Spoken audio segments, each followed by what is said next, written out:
To make our sketchbook, we're first going to need to acquire our paper. I ended up buying 10 A1 pieces, which were 200 grams per square meter, but then halfway through I bought 6 extra. So if you want to make it just exactly the same way as I ended up making it, you're going to need 16 A1 pieces of paper. I bought A1s just because it's cheaper than buying A2s, but you're going to have to cut all of your paper pieces, regardless of how many you bought, in half to make A2s.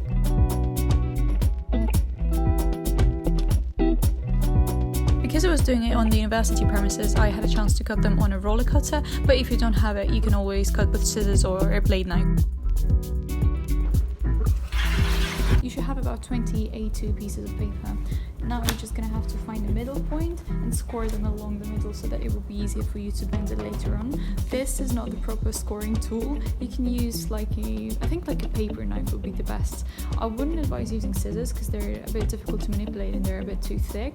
So the knife, a sharp knife, which you would gently score on top of your piece of paper is the best. If you don't have any of those, you can just kind of mark the center of your paper and fold it along that line, and then just use something kind of sharp-ish or heavy, like a ruler or maybe a bank card, to just press it down to make the corners a bit sharper, because that's going to be helpful for you to later bend them all together. Finding the middle point, my paper is 61 centimeters wide, so it's going to be 30.5. Mark yourself your middle point measurement on the top and the bottom.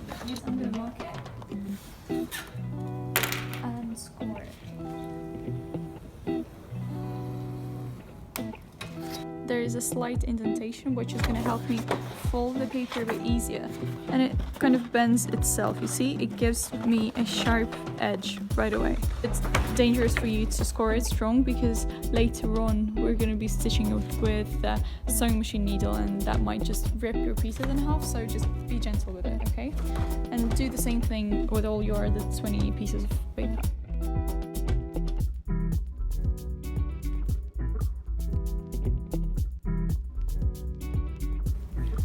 I have two notes. First of all, I did not expect the seam ripper to work so well. It gave very clean and beautiful edges like regular knife would, but it had way less of a chance of ripping the paper instead of actually scoring it, so I actually prefer using this. So if you have it, you can use the less sharp edge of the seam ripper as a scoring knife. Second of all, I think it's important to note that when I was folding them, I left a little line. I was folding them so that the line would be on the outside edge. Some of those I folded so that the line which I left with a pencil would be on the inside. Because I had 20 pieces of paper, I separated them into packs of 4, so I have 5 stacks of 4 folded in half pieces of A2 paper, and all of those are 3 generic pieces, and the one on top, so the one in the middle, has a line in the center so that you can follow it while sewing on the sewing machine. I'm going to have to align them all so that they're more or less in the middle, and I'm going to use bulldog clips to clip them in place so that no paper moves while I'm sewing. Don't worry if the paper pieces are not exactly the same, you can cut them out later. And now we're going to be stitching them in the center on a sewing machine. When you start sewing, pick the widest stitch setting, and then using a regular needle should be fine. I'm using white threads, very generic standard, I guess, polyester threads, and if you want you can go either colors or actually increase the heaviness of the threads. I think it's going to be pretty, but you're only going to be seeing it once every however many pages, every 4 pages, so just beware of that. I'm starting right at the edge, and with the widest stitch setting I'm trying to make as little holes as possible. I'm also folding my paper because your standard domestic sewing machine is probably also going to be a bit too small for the width of the paper, so I'm just kind of folding it or bending it slightly and going on the straight line that I've drawn myself. Without the line it's also possible to stitch, but it's just going to be a bit more challenging. Also make sure that you have the bottom bobbin full with your threads, because otherwise you're going to make a bunch of holes probably without noticing that your thread is missing, and then you're going to just have to cry because you've finished without noticing it and you have a bunch of holes without any threads holding them together. Taking the bulldog clips away and repeating the same thing on the other 4. Now that I have them all stitched, it's time to combine them all together. These are actually called signatures, so I have 5 signatures, and and I'm gonna have to bind them along the edge. As you can see, I did not do the best job in getting to the right edge. In some areas, like the thread would go a bit further from the center, so like in here. It's not exactly on the edge, it's a bit to like a millimeter away from the edge, which is not a biggest deal, so it's gonna be fine. I checked my first sketchbook, which I'm rolling this one after, and I found I had 10 signatures there instead of 5, so I didn't think I want to make it as bulk as the last one, so I thought I would add 3 more signatures, and that's what I did. I actually bought different kinds of paper this time. This is a bit of like watercolor-ish paper, and this is shiny, kind of like in magazines, I think, so I switched them up in a way that I don't have like a full signature of the same paper. So one A2 is the watercolor, one A2 is kind of this magazine-like paper. I'm going to spread them out within those ones, the first one. So I have regular, then a stack of strange paper, then regular, a stack of strange paper, regular, maybe another regular, and then a stack of strange paper, and the regular one at the end. So I have my stacks of paper lying on top of each other, but they're so loose, so now I'm going to attach these thingies, G-clips I believe they're called, I'm not sure, to the sides. So from each side, from here and from there, I'm going to attach those so that the paper pieces are tight to each other, so that it's a bit easier for me to sew this edge. I'm using a black thread just for you to see what I'm doing, but it doesn't really matter what color you choose, because you're probably going to end up covering it up with some kind of covering, like I'm going to be showing you a bit later on. I secured my knot. I did it this way, that I inserted the needle, and then once I pulled it through halfway, I just put the needle in between the 2 threads, and this way my knot is secured. I deliberately did that about 1 centimeter away from the edge, because I'm going to be taking this sketchbook to the print office so that they could cut the edges straight perfectly for me, because I feel like it looks so much more professional. It feels a bit better once you flip through it, when the edges are quite crisp and straight.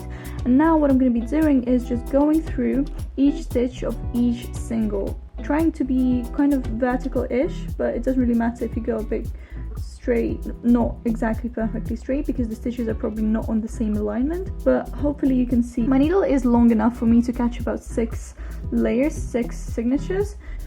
Just try to make sure that you catch all the signatures in one go, because it's going to make your sketchbook more secure if every time you go up and you go down you catch all the signatures at once. It's still going to be secure even if you miss a couple stitches, but this way it's going to be a bit stronger. You can go very tightly and close to each other so that both your lines are very close, like every 5 millimeters. I usually go for about 1 centimeter, because the sketchbook is still secure enough even if you don't go every 5 millimeters. I just repeat the process all the way to the other side of the sketchbook.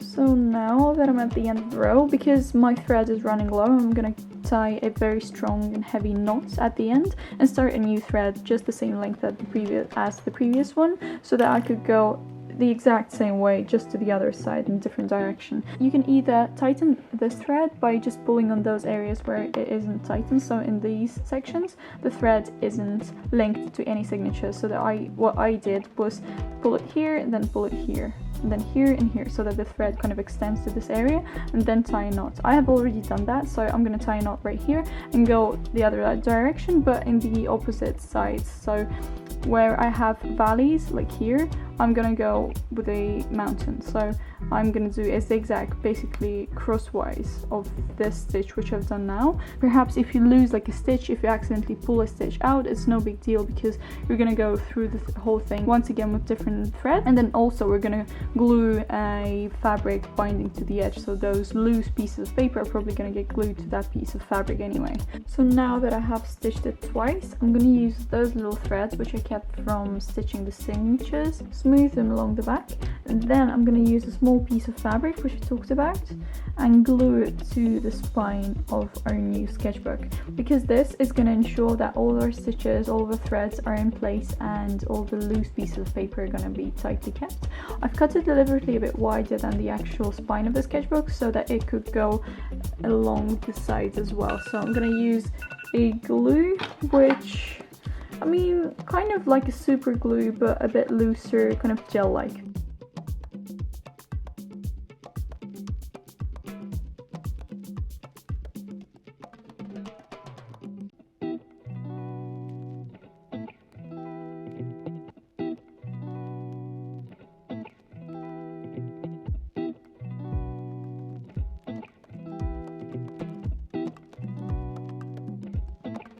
My piece of fabric kept kind of sticking out. I felt like I had to add another layer of protection, so I added 2 layers of transparent tape. If you look closely, you can see a seam here because the tape is not wide enough to cover all the sides, so I had like one piece in here and another piece to the other side. Now we're gonna have to cut the sides and make a cover. So I just came back from cutting my sketchbook. I actually did it myself this time because our university in the printmaking studio, they have the cutting machine, so I did it myself. Now I have just put the sketchbook on top of a thick, well, relatively thin but very sturdy piece of cardboard so that I could cut it to size.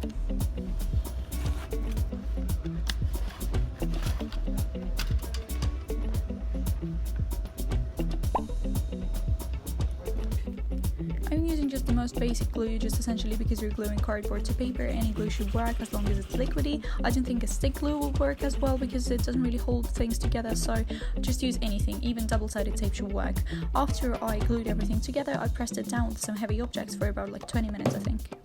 In total, I spent close to 500 rubles when typically those kind of A3 sketchbooks cost about 1,500 rubles, so it was a third of the price and it was quite easy to make. So I highly suggest that you save your coin and make it yourself. So this is my sketchbook all done. As you can see, I made a cover for it. I just used all recycled pieces of white fabric to size of the sketchbook. It was quite self-explanatory. It's just a large sheet of fabric, yeah, which I finished the sides of and then just folded sides together and stitched them along this side. If you can see, I used fusing in here because I wanted to stick my finished edges to the fabric inside so that it would look crisp and clean, but it is for you to decide which way you want to finish it anyways. This is how it looks flat. The benefits of using such sketchbook is that you can open it and you can have flat spreads of paper and you can work inside of there as well as in the middle. That's something I prefer. I don't use spiral sketchbooks because of that reason, that you don't have this middle point, and I love working like throughout the whole spread.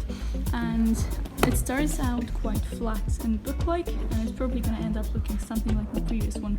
If you're interested to see what's inside of this little baby, you can have a look at my semester A sketchbook tour. This is my degree sketchbook, so if you're interested, just click the link down below. I'm going to show you a lot more of fashion design, degree collection development, and behind the scenes of everything, so subscribe if you're interested to see that. Thank you for watching. Bye.